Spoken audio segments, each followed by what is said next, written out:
I'm going to get the and over to you. Thank you so much, Mercedes. Hello, everyone. So great to see you this wonderful Monday afternoon. Thanks so much for joining us today with the provincial election set to happen later this week and the full implementation of the integrated employment system in Toronto set for March 1st after a year of transition. We thought it was an important time to bring together community groups to discuss the impact of the employment services transformation in Toronto. While Toronto is one of the last regions to be brought into the new system, there are already many lessons learned, as well as a lot we can learn from other regions across Ontario. So in this session, we want to discuss the impact of the new system on social assistance recipients, job seekers, and the staff and organizations that work with them. And we also want to provide some space to strategize on collective responses going forward. Social Planning Toronto is an independent, nonprofit, charitable organization that engages diverse, predominantly low-income immigrant and racialized communities across Toronto, as well as the organizations that work most closely with them, by driving social and policy change through research, civic education and engagement, advocacy, and collaboration. We are nonpartisan, and while we do not have a direct stake in this transformation that we'll be talking about today, we see this transformation as impacting the entire social service landscape and creating greater challenges for marginalized communities across the province and in Toronto. So we feel driven to engage on this issue and do our part to create more spaces for these kinds of conversations. This event is a part of a series we are holding in advance of the provincial election. We have also developed fact sheets on 3 key issues, notably one on employment, income security, and poverty reduction, as well as ones on housing homelessness and the closing of the supervised consumption sites. Please visit our website to check out our fact sheets, recordings of our previous events if you miss them, and other election resources. And if you are not already receiving our monthly newsletter, please consider signing up. So I'd like to briefly set the context before I pass things over to our excellent panelists. As you all know, unemployment rates are very high, especially for youth. Social assistance is grossly inadequate, and minimum wage is not keeping up with the cost of living. Ontario's employment services system has been undergoing a massive transformation aimed at integrating employment programs with social assistance, and Toronto is one of the last regions to undergo this change. Toronto's service system manager will oversee the largest client population in Ontario, with at least double the clients compared to the second largest SSM, Social Service System Manager, in the province, underscoring the scale and complexity of employment challenges within the city. At least 1 in 5 clients in Toronto are recipients of social assistance, either OW or ODSP. Back in 2023, the City of Toronto decided not to bid to manage the service system, naming that the transformation was at odds with its equity commitments and would create fiscal and operational risks for the city. So in Toronto, the SSM is WCG Services, a subsidiary of an Australian firm, APM, that generates billions of dollars in employment services across the globe. The province's transformation was intended to create an efficient, more streamlined, and outcomes-focused system. The province had also hoped this transformation would help them achieve their goal to alleviate poverty through job creation and placement.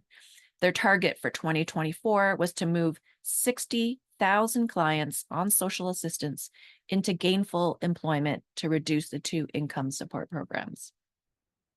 However, in practice, the integration has led to the privatization of service delivery, unsustainable caseloads for frontline workers, limited life stabilization and pre-employment supports, and funding cutbacks based on performance metrics that are not responsive reflect the holistic needs of job seekers and people on income support, such as OW and ODSP. Current and former service providers have been ringing the alarm that without substantive course correction and change, the system transformation will leave many job seekers behind and have a disproportionate impact on people on social assistance, particularly people with disabilities. So during today's event, we will hear from community groups who are advocating to ensure that this transformation does not erode our social safety net and can support the dignity, well-being, and economic security of job seekers and people on social assistance and the organizations and workers supporting them. Back to you, Mercedes. Amazing. Thank you so much, Jen. All right, so we are going to move on to our first speaker of the day, Akosua Alagratnam, who is the Executive Director with First Work. So Akosua, welcome. Thanks so much for joining us, and feel free to get your slides set up. Once I'll let you take yours down.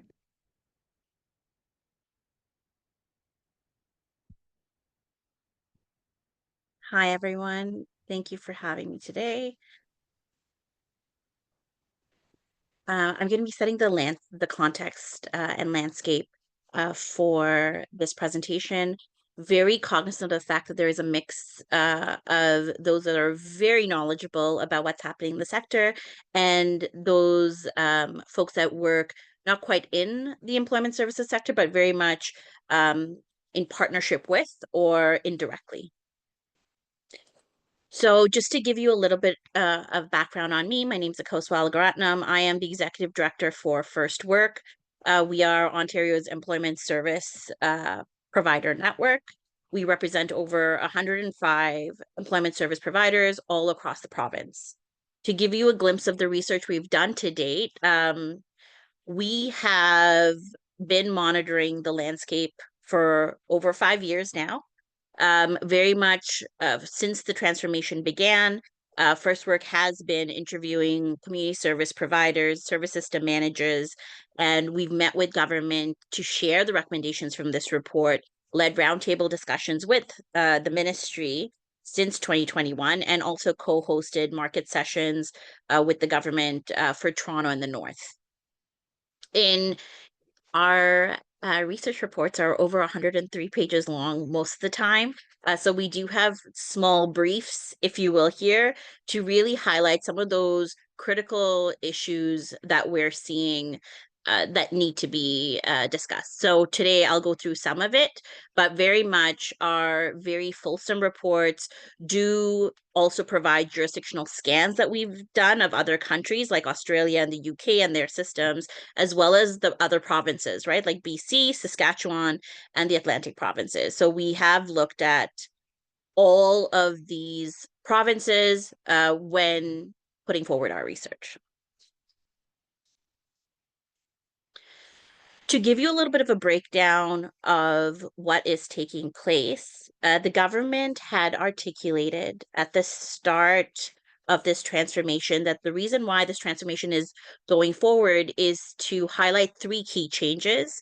One is the integration of Ontario Works and Ontario Disability Support Programs into Employment Ontario, so removing government silos, if you will, and ensuring that employment supports are delivered through one clean pathway. The second is to bring local responsive management through service system managers or middle managers of government. So government, rather than holding initially the 400 plus contracts they had with each individual community service provider, they would download these contracts based on these regions highlighted here through 15 service system managers, through 15 catchment areas, rather, to manage those contracts. And lastly, to ensure at the core of it, an incentive to promote retention and accountability, the government put forward a performance-based funding model that holds back 20% of funding based on performance and is measured by retention-based employment outcomes. As you can see from the screen,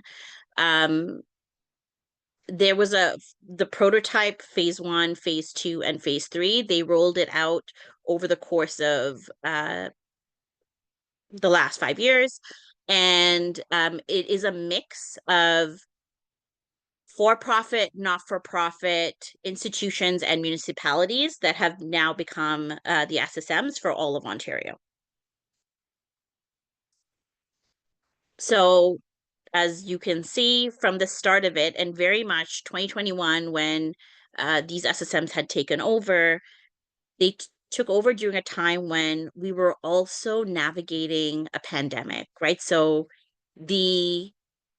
where folks were at, we realized was very much status quo.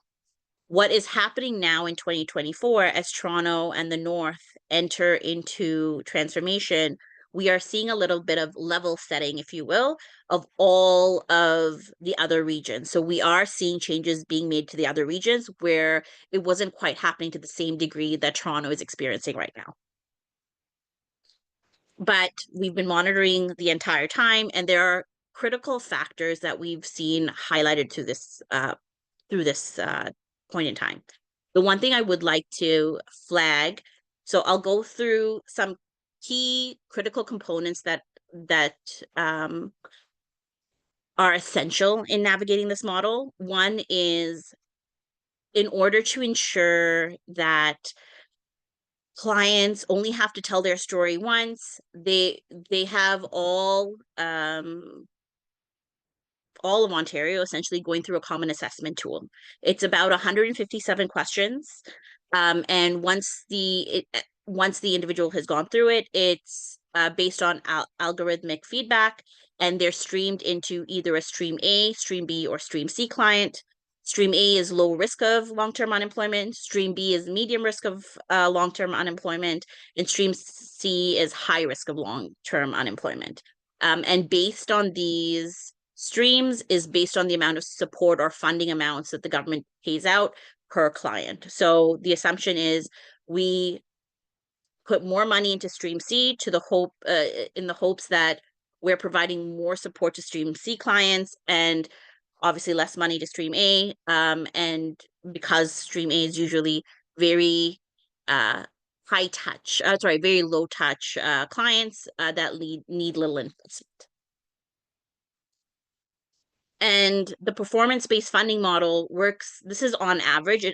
It of course changes depending on the catchment region you are in, but the performance-based funding model works in a way that around approximately 68% goes into operational funding. There is about 12% for client supports or flow-through dollars, and then the rest is performance-based funding, which is typically 20%. The performance-based funding very much varies based on region, based on SSM, and absolutely based on the neighborhoods you're in, right? Because within a region, it could be very different.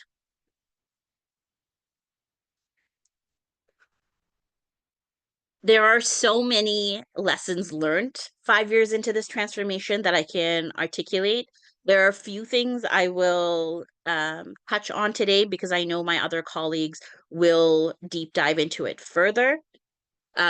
Based on this research, there are some positives, but definitely quite a few negatives that are taken away from this transformation. I will go through some of the positives and negatives, but overall, looking at locally engaged SSM ESP collaboration, we are seeing a lot more collaboration with SSMs just across all regions. We are seeing a lot more engagement with community partners, but employers, it's crucial it's highly dependent on the relationship you've had prior to entering catchment in terms of how those relationships continue forward. We are seeing a change in our client profiles, but the financial flexibility for those client profiles are improving in some cases. And with respect to the common assessment tool, which I had indicated earlier, we're seeing an inflexibility in the model that does not understand the human condition. An individual could stream A on one day. So They might have been, transitioning homeless, but, still have a house, still have a potential job, but the next day they could be homeless, they could be without a job, but you can't do much to change that cat tool. We're seeing financial hardship just in terms of the Employment Ontario environment. And I'll go into it further through this presentation. We're seeing unrealistic targets. So as Jin did highlight,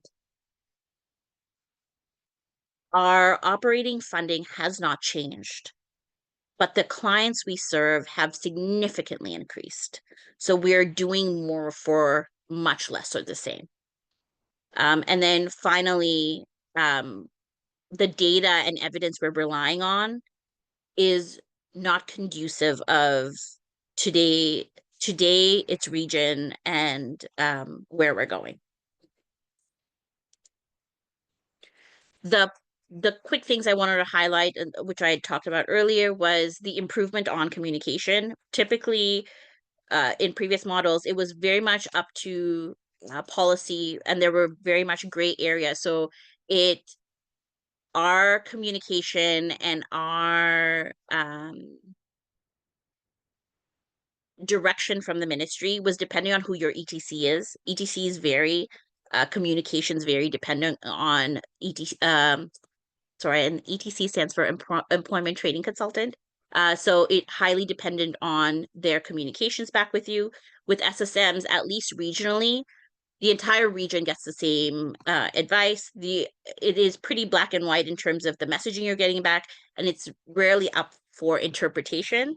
That has absolutely changed to this model because there is a consistent amount of changes to that messaging, but there is consistent conversation with SSMs.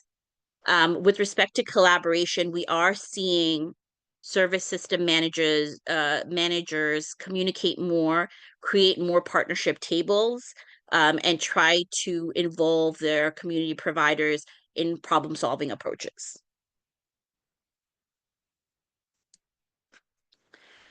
I'm not going to touch on ODSP as much because my other colleague will be presenting in depth on this. I will focus on youth.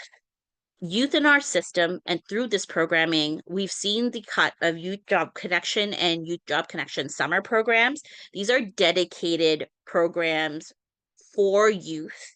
They help, especially our NEET youth, get that career exploratory programming, get that pre-employment programming that is necessary for your success later on in your careers. We have across all regions seen a cut in Youth Job Connection summer.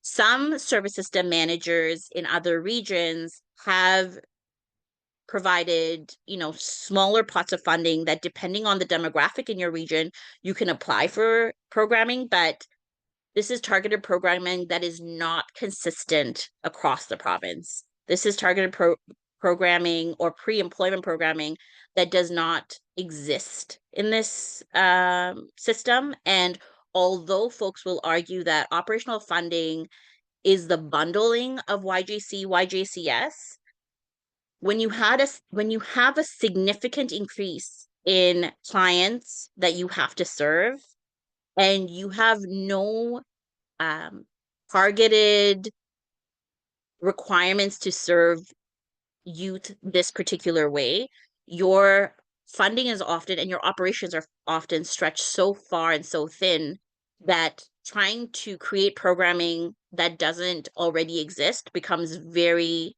few and far between. And we have seen a diminishing of services for youth. Oh, sorry, I went back.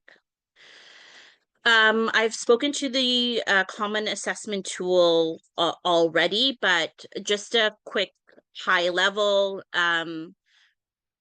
this common assessment tool from the very start has not changed very significantly. It has changed at the beginning because it did not recognize the NEET youth as well as we'd like to. So all NEET youth were typically stream A.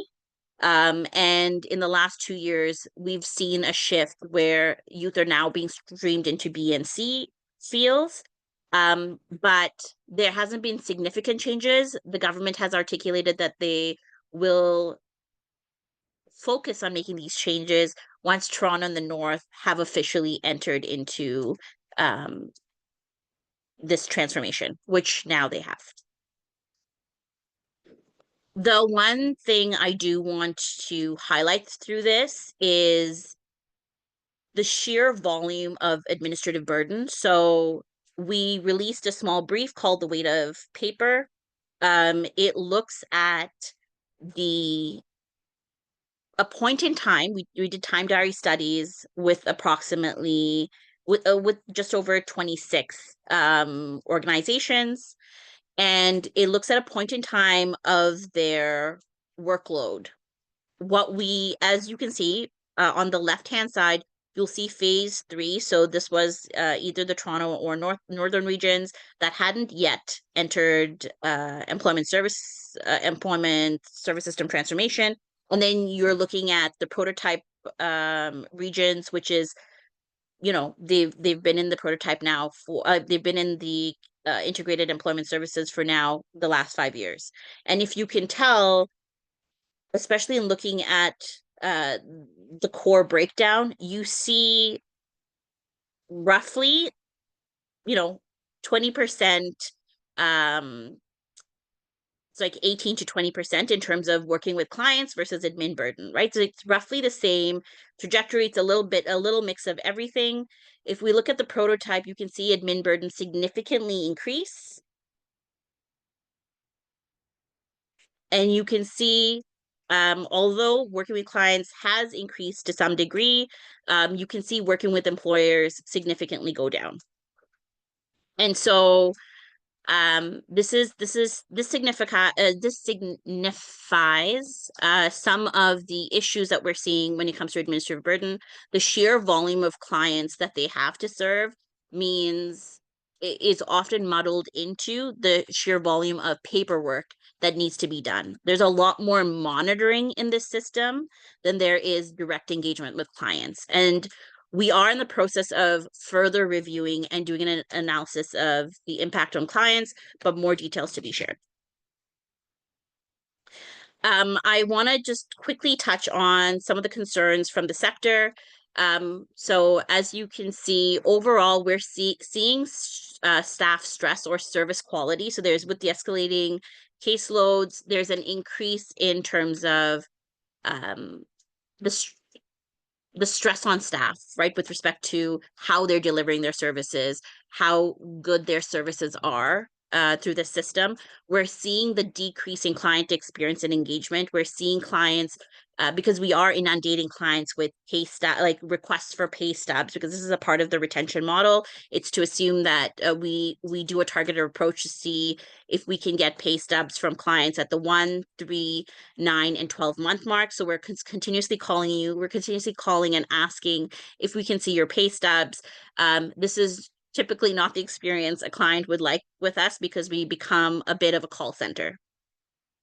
We're seeing a decline in youth engagement, and we're seeing a lack of transparency and accountability when it comes to where funding is going and coming from. I'm going to end my portion, at least, of the of this presentation with respect to the roles in the sector. Government and where they are with respect to their role as system stewards.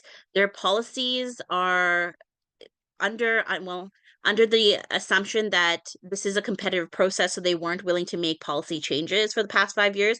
We're seeing a decline in the services that we're providing as a sector. They have articulated that once Toronto and the North enter, that they will be making changes, but we really are looking for them to step up through this time and really push that forward. Under this new system, there are 2 dual roles that a service system manager can play. 1, they can actually deliver services on the ground themselves, and 2, as a monitoring body. This creates a dual conflict of interest, we believe, with respect to the roles that they're playing, because how do you act as a competitor, but also act as a funder to our service system, to our employment services? And finally, for employment service providers, really trying to build them up, build the capacity of the sector, and create efficiency within our own ecosystem to ensure that we are sustainable over time. I'm going to stop there. I know that there's more to be had, but I know I'm well at time. Amazing. Thank you so much, Akosua, for sharing such a thorough overview of the landscape of the employment transformation. And a reminder to everyone, if you have any questions that are popping up, please post those in the chat or in the Q&A function, and we'll be sure to come back to those when we get to the discussion period. In the meantime, I'm going to invite up Sean Pegg, who's joining from Community Living Ontario. Sean, please feel free to take it away. Okay, thanks so much, Mercedes. Just give me 1 second here. There we go. Okay, so as Mercedes said, my name's Sean Pegg. I work with Community Living Ontario. For those who don't know, Community Living Ontario, we've been around since about 1954, and we work with people with intellectual disabilities and their families to advance policy and programs that improve health and quality of life. And lately, excuse me, in the sector, we've been talking about employment as the gold standard of inclusion. And if a person labeled with intellectual disability is supported to work in a mainstream workplace, getting paid the same amount that their coworkers are paid, that is really a great example of what we talk about when we talk about inclusion of people who have an intellectual disability. And at Community Living Ontario, we have a program called Ready, Willing, and Able. Sorry, just on the wrong slide here. We have a program called Ready, Willing, and Able. We have 4 staff, 2 in Toronto, 1 in Hamilton, Niagara, and 1 in Ottawa. And it's their job to engage directly with employers to help them hire more inclusively, and also to work directly with employment service agencies to support job seekers who have intellectual disabilities and autistic job seekers to find and keep employment. So we have direct experience with employment services transformation, which has helped inform the research that I'm going to present to you today. Last spring, we did a survey of disability employment service providers. So Akosua talked about the system, the employment support system generally, which includes former Employment Ontario service providers and ODSP employment service providers, which is quite the mouthful. But this data that I'm going to be presenting is quite specific to employment service providers who assist people with disabilities to find and keep employment. And, you know, as Akosua sort of indicated, suggested, talked about, the findings were not super positive. And just to give you a sense of where things were at that time last year, before I get into the data a bit more specifically, what we found is that, you know, as Akosua said, administrative tasks and red tape have really ballooned under the new model. As a result, time available to work directly with job seekers has declined substantially.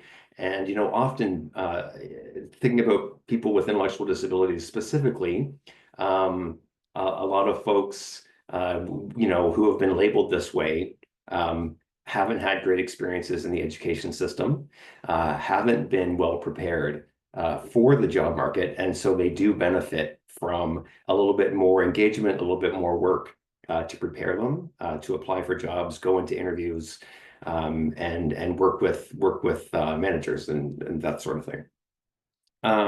So the amount of funding available to frontline organizations to help people obtain work has declined, while caseload requirements have become really, honestly, unsustainable.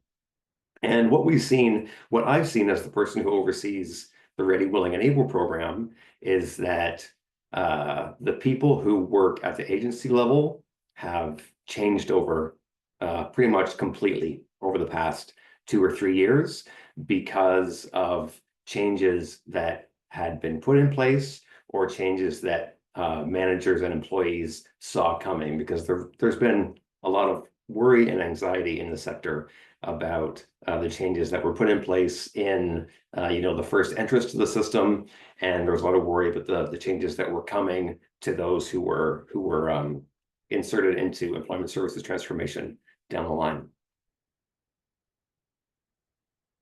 So we asked disability employment service providers what kind of impact employment services transformation had on their ability to help people find work. And as you can see, I think we had one organization say that there was a somewhat positive impact. And fun fact is that organization recently announced that they are closing their employment support programs because of the financial issues they're facing because of the new contract under EST. But for the most part, people reported a negative impact on their ability to support job seekers. We also asked about specifically the service system manager contract on organizations' time spent with job seekers. And you can see that between 80 and 90% said that it was somewhat or significantly decreased, with again, one or two agencies saying that it was somewhat increased. But you can see again here an overall overwhelmingly negative impact on the time they had to actually spend with job seekers, preparing them, engaging with employers, and walking them through the process. And just to give you a sense of what it looks like for Community Living Ontario, and especially for some of our members, we will work directly with employers to convince them to change the way they look at resumes, for example, to get them to change their expectations and see the whole person versus just the resume, because people with intellectual disabilities so often don't have a work history. And we will also work directly with employers to have them change their interview process to maybe get rid of team interviews, for example, and to change the way they think about questions and to think about the interview process as a way of supporting people into work versus weeding people out of the process. So it can be quite intensive. And the huge jump in administration has really hindered agencies' ability to do that kind of really intensive work. And you can see this in the numbers. More than 90% of organizations said that their admin has significantly increased. And again, talking to people directly, this has been so front of mind, and it's been such a huge cause of cultural changes in organizations.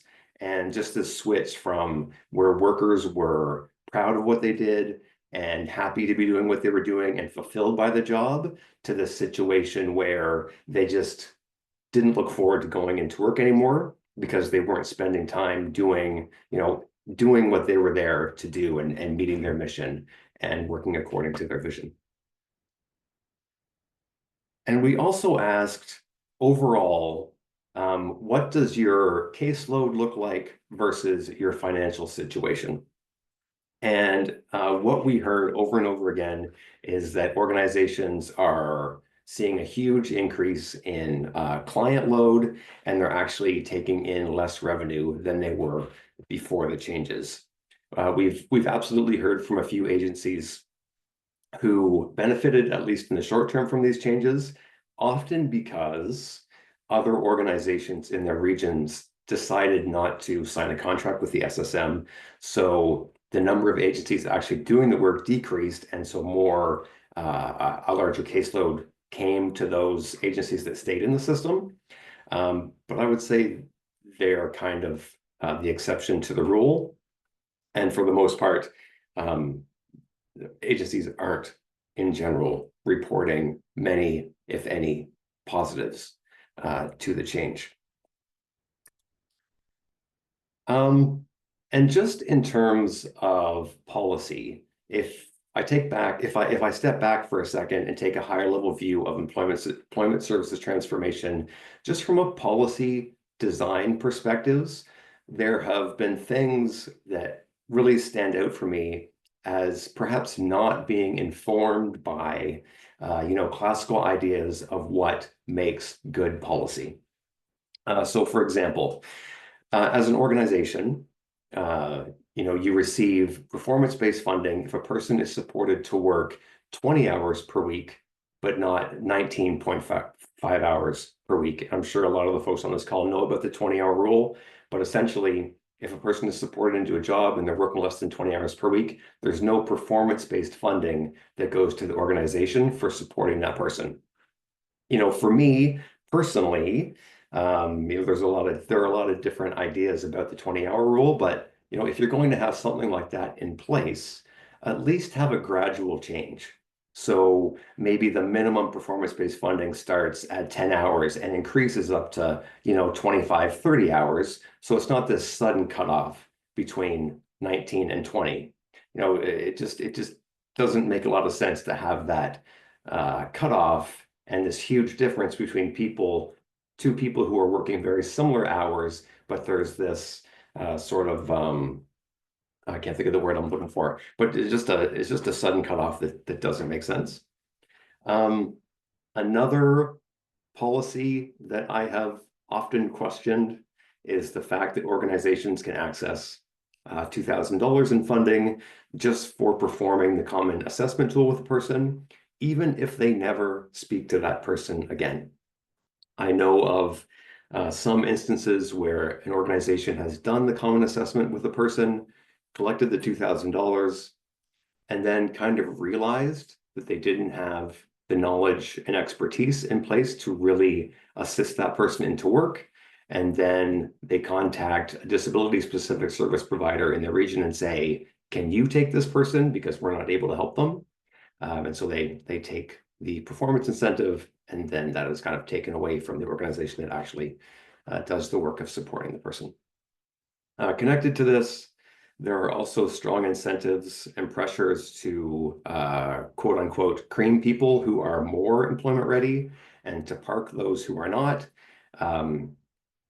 It's not when I say this, some interpret this as blaming the organization. I'm really not doing that. I'm just looking at the incentives are in place and the pressures in place for organizations. And, I think that agencies are being pushed to focus on people who are easiest to support into the job market. It just becomes so easy to forget about those who require more assistance because so much change has happened and because there's so much focus on activities that aren't directly supportive of people finding work. And overall, lastly, it's just not feasible to serve 100% or more of a caseload for half the funding you were receiving previously. It's just not possible to do that and be financially sustainable. And here is financial information that is directly from a contract with an agency in Ontario. And you can see pre-transformation funding over 3 years, performance-based funding and operational funding was available up to $15,000 over 3 years for supporting a person. And now there's a maximum of $5,000 over 1 year, which is a major funding cut for organizations. I just have put up a few quotes here. The first two are from the survey we did. These are direct quotes. Just the last sentence in the first one, the person said that with increased targets and lack of staffing, folks are being intaked, but it's hard to actually provide quality service at this level. The second one talks about things weren't great before employment services transformation, but now people with disabilities are being completely abandoned by the changes. And then the last quote is from a letter announcing the closure of an employment program of a disability employment service provider in the Durham region, saying that with the funding cuts and with the admin focus of employment services transformation, the work no longer aligns with their values and mission. It's insufficient to cover the program's operational expenses. and it's simply financially unsustainable with the current financial and staffing framework. And this organization is not at all alone in closing their employment programs. I'm pretty sure this is a incomplete list of organizations that have severely reduced their employment supports or have completely closed their employment supports. So Mohawk College recently announced the closure of their community employment supports. Same with Sheridan, St. Lawrence, Humber, Collège La Cité, and Ottawa. The Niagara District School Board is in process of closing its Transitions to Employment program, which was a very significant contributor to disability-specific employment support in that region. Abilities to Work is shuttering multiple locations in the West GTA, and the list kind of goes on.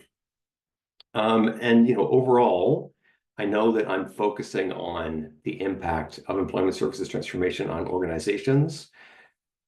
So it behooves me to say that, okay, yes, I'm focusing on the organizational perspective here, but in the end, the extreme reduction in availability of programs, the high levels of staff turnover, and all the other elements that have followed from this huge transformation are having a very negative impact on people's ability to find the support they need to become employed, which of course has a number of other financial, health, mental health consequences down the line.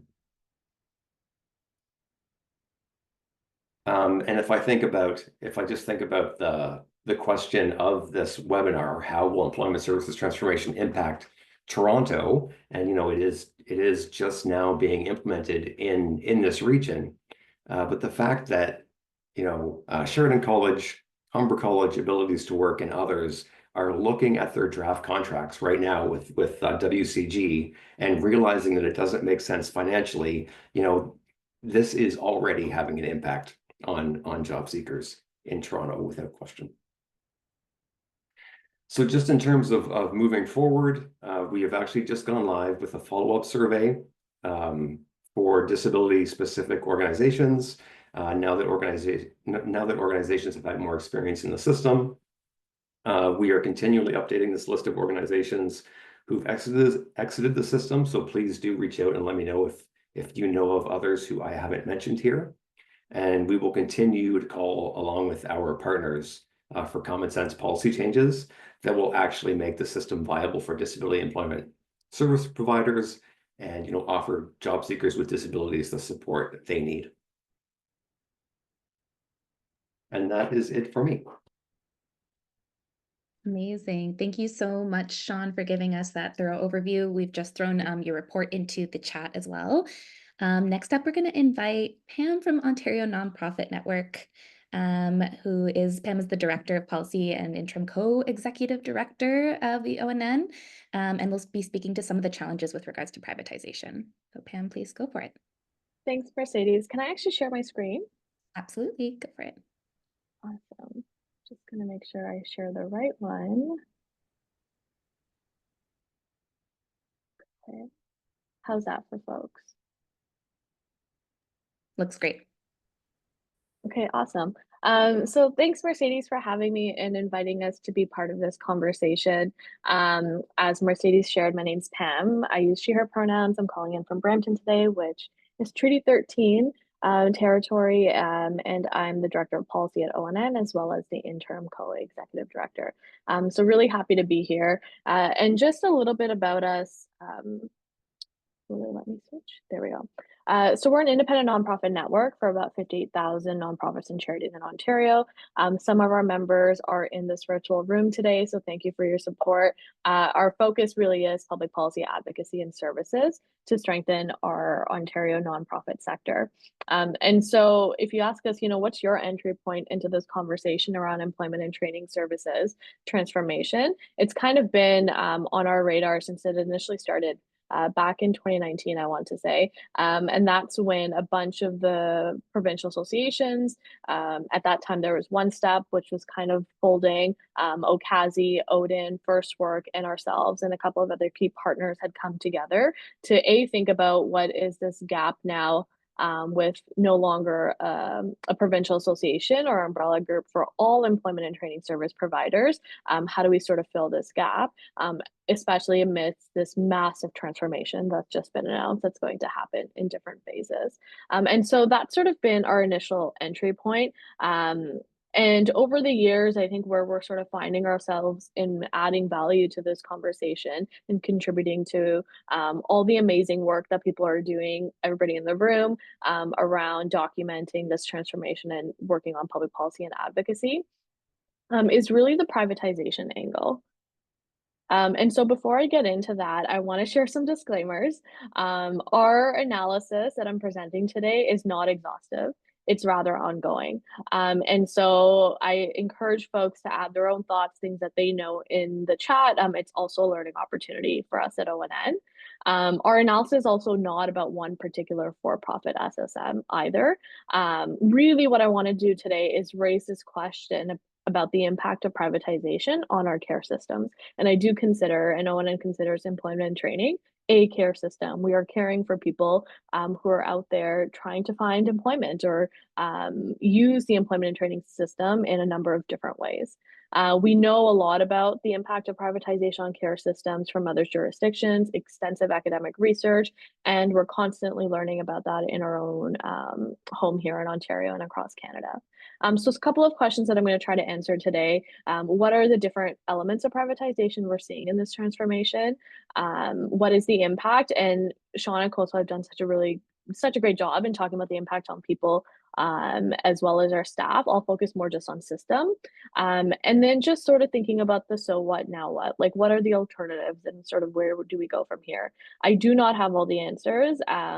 My team and us, we've just been sort of trying to figure this out together. So again, welcome any thoughts folks might have. Pam, just before you keep going, sorry, we just noticed your background screen actually is still visible. If you want to click presenter mode, it might go full screen. Sorry, I didn't catch that. Oh my God. Well, that's okay. Let's Should be at the bottom right of your screen. Yeah, there you go. How's that? Perfect. Great. Yeah, Okay. sorry for not catching that sooner. No worries. And then maybe I should bring up my chat so I can see what people are saying. That's okay. Okay, so just sort of thinking about, when I'm saying privatization, what am I actually talking about? And I'll throw the link in the chat. Or if anyone from ONN is on the call, if you can share our anti-privatization policy link in the chat. But what we're really talking about is when for-profit, so again, like big box, multinational folks that are, or organizations that are investment vehicles, so not the mom and pop shops, deliver vital services that are historically provided by government. And that includes municipalities and or us, the nonprofit sector. Over the years, and this is not unique to any one brand of political party or government, but over the years from healthcare, childcare, employment and training, ODSP administration programs, we're seeing more of these spaces become commercialized, or parts of these systems become more commercialized and privatized.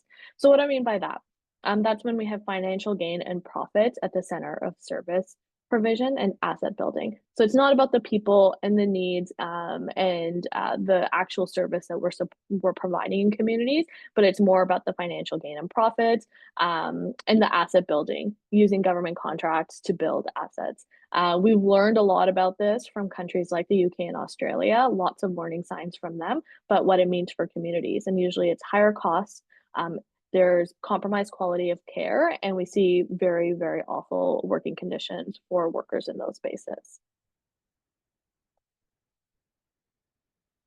So a couple of elements of the privatization piece we're seeing in this transformation begins with the SSM model. So Koswa talked about this a lot already. I'll just sort of picking up from her own reports. The provincial government determined that they wanted to introduce an SSM model to the employment and training system. They thought that it could reshape and become more performance-based, the system. And like sort of this underlying assumption was that the SSMs and local service providers can more effectively respond to the needs on the ground between job seekers and employers. I do want to stress that the actual SSM model is not something new in care systems. Notably, we see this in childcare. So each sort of local municipality operates as a social service system manager in their space. And so all to say, this is not a new model. What the new sort of piece around this was when the bidding process started, was that anyone could bid on it. So like I said, in childcare, it really is just de facto the municipality becomes the SSM, and there's a DSAP model as well. But in this case, we were seeing that for-profit multinational companies were able to bid on these contracts, these massive contracts, to be the SSM in all the various catchment areas that Akosua talked about. And I think the other element around this is that we don't know what we don't know about our SSMs. So far, what I'm sharing is kind of what we just know off of websites and documents here and there, not necessarily super exhaustive. The presentation should be full. Is it not full screen, my presentation? Is it okay? It's fine now. Yeah, I think that was okay. So the three I've sort of identified is WCG, Circle, who's partnered with Deloitte, and we all know Deloitte, and there's sort of a FedCap consortium as well. Couple of pieces around this. We see a number of these operating in a variety of different spaces. So I know WCG operates in 3 to 4 catchment areas. We don't know a lot about them in the sense they are a subsidiary or something of another organization, another multinational. And some of them can have really shiny websites and some really nice information that makes it seem like, okay, this is like a really great organization. But the whole point of them being for-profit multinational corporations they are nebulous. They are amorphous. We aren't supposed to know a lot about them. We're supposed to just know what we know based on websites. And so these are the three that we've highlighted. I sort of won't go over what each of them are, but sort of happy to share that afterwards.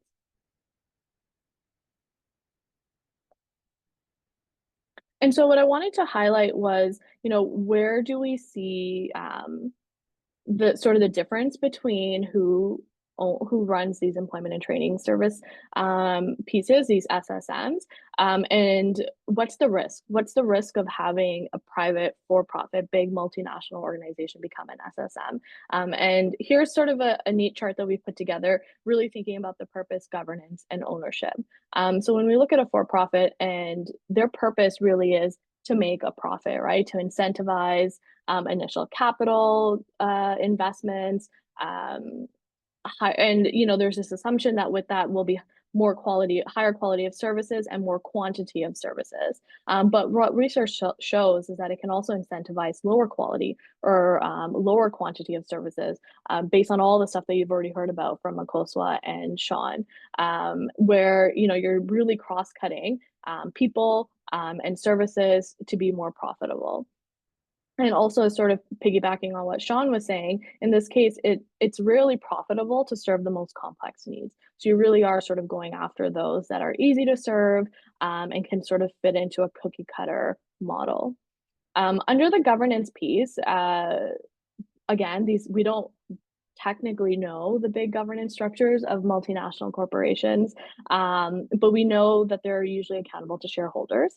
And are unlikely to have any ties to our local communities and needs. It's not like their board is made up of people down the road or in different neighborhoods, but rather they're sort of governed under different circumstances, if they're subsidiaries, parts of different organizations, etc. And that sort of connects back to the purpose piece, right? Because that's where we'll see, the shareholder is the shareholder and sort of the most important stakeholder, and everything is sort of done to make sure that shareholder stays happy. And that sort of leads me to the ownership piece. With this sort of private multinational organization becoming an SSM, this is effectively lots of public money leaving our communities, leaving our province. All of this sort of profit, however you want to frame it, is not being circulated locally again here. It's sort of leaving. And again, when you have sort of that ownership model where you have shareholders, You can also sell it at any time if it's profitable. Some of the SSMs that I've shared, one of them was recently bought out by a really big company, not recently, but in 2018, or bought out by another big company. And so if we're lucky, you know, the organization will stay open and will continue to provide programs and services. But if it's no longer profitable to do so, they can shut down and leave. And that leaves a whole vacuum of lack of services and programs in our communities. And we've sort of seen that happen in the childcare space and then the long-term care space in Australia and the UK, where you just had mass amount of, you know, for-profit childcare centers close and then government having to step in to bail them out. We saw that in the long-term care space in Canada during COVID.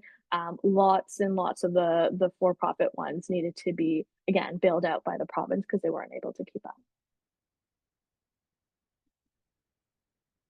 The other sort of pieces I wanted to highlight was it's not just the SSM piece. There are other elements that can make a system ripe for privatization.